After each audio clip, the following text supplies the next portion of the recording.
Good morning, कसे आहात? I hope सर्व मस्त मजेत आणि ठणठणीत असाल. सकाळचा टाईम असतो आणि सर्वच लेडीजना सर्वच ताईंना मी म्हणेन हा सकाळचा टाईम ना स्वतःसाठी घ्या. मी तरी उठते ना तर उठता उठता एवढी एनर्जी नाहीच राहत माझ्यामध्ये. तर ना मी 10 ते 15 मिनटं स्वतःला देते. उठते आणि ती बाहेर बसते, बाहेर बघते सर्व. थोड्या वेळ बसते एकदम शांत. कारण आधीच ना जर तुम्ही जॉब करत असाल किंवा गृहिणी जरी असाल ना, तर गृहिणी पण असाल तरी 2 ते 3 जॉब तुमचे होतात समजा वेगवेगळ्या ह्याच्यात. आणि जर तुम्ही जॉब करत असाल तर 2 ते 3 शिफ्ट तशी पण तुमची होते. मॉर्निंगला घरचे काम पूर्ण काम करून लेकरांचं, मग जॉब बघा, मग शॉप बघा, मग पुन्हा या, मग पुन्हा करा. यामध्ये ना स्वतःसाठी तुम्हाला वेळ खरंच नाही मिळत आणि स्वतः तुम्हाला विचारायलासुद्धा कोणीच नाही राहत. जर तुमचं लग्न झाले असेल आणि तुम्हाला फॅमिली असेल तर ते विसरून जायचे की कोणी तुम्हाला विचारणार की तुला कसं वाटते, चहा घेते का, नाश्ता घेते का. म्हणून एवढा हा जो मॉर्निंगचा टाईम असतो ना स्वतःला खरंच द्या. मी सुद्धा देते. त्यामुळे ना मला नंतर इतकं फ्रेश वाटते. आणि आता गरमी असल्यामुळे ना आम्ही रूममध्ये म्हणजे हॉलमध्येच झोपतो सर्वजण. कारण की हॉलमध्ये खिडक्या आहेत 2-3 साईडला वेगवेगळ्या, त्याच्याने रात्री हवासुद्धा येतं. आणि आतमध्ये इतकं आता गरमीमुळे ना इतकी उमसपणा होत आहे, खूप गरम होते. त्यामुळे हॉलमध्येच झोपतो आम्ही सर्व.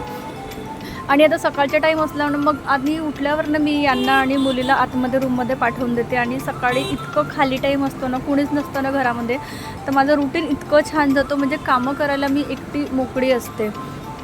सकाळची थोडी क्लिनिंग मी करून घेते, जसं टी व्हीवर कपडा मारणं, टेबल पुसणं आहे आणि हे सर्व खिळोणे वगैरे जे पण काहीचे लोशन्स वगैरे जे पण असतील ना सर्व काढून ठेवते ही. त्यामुळे मग ते जास्ती टाईम मलाही मिळत नाही. तर मी पुसून वगैरे सर्व ते टेबलवर नीटनेटकं जागेवर जेवढं होईल तेवढं करते. सर्वच करायला मी बसत नाही.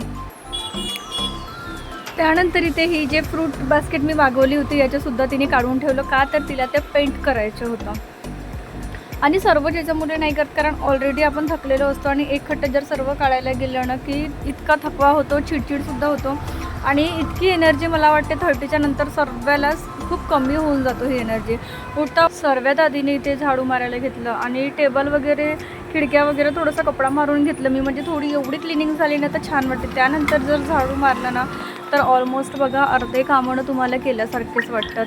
आतमधलं झाडू मारलं, त्यानंतर बाहेरचं पण मी झाडू मारून घेतलं आणि सोबतच ना मी पोछासुद्धा मारून घेते. कारण की हे सर्व काम झालं ना की अर्ध्याहून जास्त तुम्हाला खरंच असं वाटतं की कामं होऊन जातात.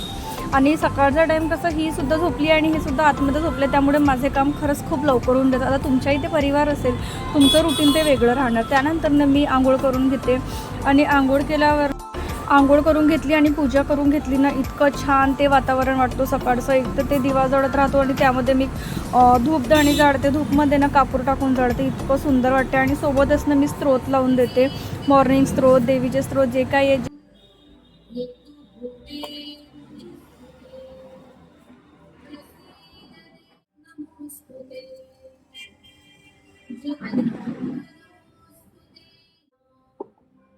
इति श्री वासुदेवानंद सरस्वती विरचित श्री तुळजापूरवासिन्या स्तोत्र. आपली पूजा आवरली आणि घर साफसुथरं असलं आणि सकाळी सकाळी पूजा झाली ना, घर आणि मन इतकं प्रसन्न वाटते आणि की खरंच.